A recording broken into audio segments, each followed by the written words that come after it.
Assalamualaikum. Yuk kita sekarang belajar eksponen. Nah, tuh kita cek dulu manfaatnya dalam kehidupan sehari-hari apa ya. Nah, bisa dilihat ternyata di sini ada dalam pembelahan bakteri. Bagannya bisa dilihat di situ ilustrasinya.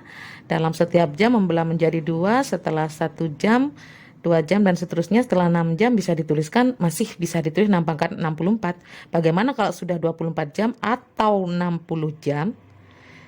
Nah, kemudian manfaat lainnya adalah seperti menghitung bunga majemuk.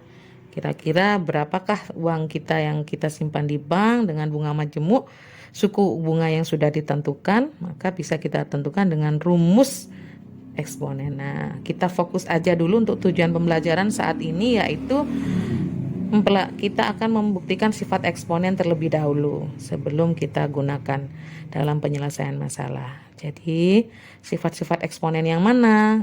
Di sini ada banyak sifat-sifat eksponennya. Fokus pada sifat distributif eksponen, yaitu sifat pengembangannya, yaitu rumus A kuadrat min B kuadrat sama dengan A plus B dikali apa ya kira-kira. Nah, ini akan sangat banyak digunakan dalam kehidupan sehari-hari. Nah, sekarang kita siapkan lembar kerja siswa. Buatlah persegi dengan ukuran A sama dengan 16, artinya sisinya 16 cm. Bisa menggunakan kertas melipat. Nanti untuk membuat papannya, kita buat kertas manila putih. Nah, setelah dibuat persegi dengan ukuran A sama dengan 16 cm, nah bentuknya seperti itu. Setiap sisi sama dengan 16 cm. Kemudian hitunglah luasnya dengan rumus sisi kali sisi atau A kuadrat. Selanjutnya, persegi tersebut akan dipotong pada ujungnya, pada sudutnya, dengan ukuran 3 cm. Itu kita anggap sebagai variabel B. Seperti pada gambar terlihat, potongannya sudah jelas ada di pojok. Kemudian nanti akan muncul lagi, kita potong persegi yang sudah terpotong pada garis putus-putus seperti pada gambar tersebut.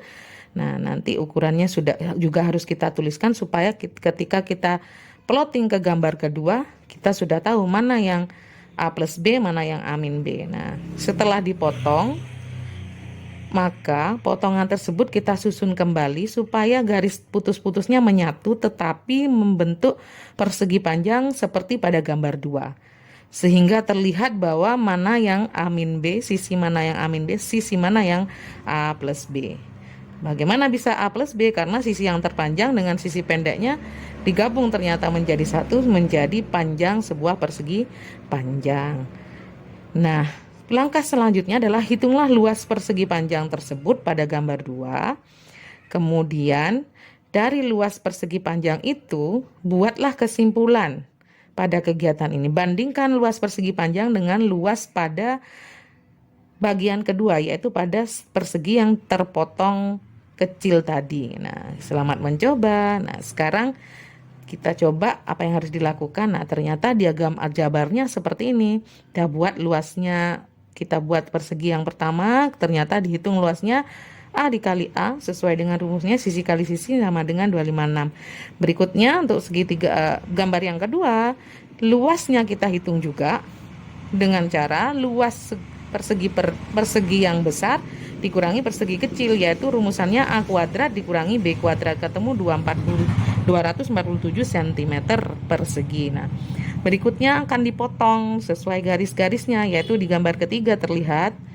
Setelah dipotong maka diplotting seperti persegi panjang. Nah, setelah dihitung ukurannya, maka kita hitung luas persegi panjangnya adalah dengan rumusan A plus B dikali A min B, ketemu 19 kali 13 sama dengan 247 cm. Nah, ternyata luas yang gambar 4 sama dengan di gambar 2. Sesuai kesimpulannya dari luas 2 dan luas persegi panjang, maka karena sama maka tertulis, bisa kita simpulkan bahwa A kuadrat min B kuadrat pada luas 2 pada luas gambar 2 sama dengan A plus B dikali A min B sama dengan 247 cm persegi. Sama dengan sesuai dengan kesimpulannya. Terima kasih.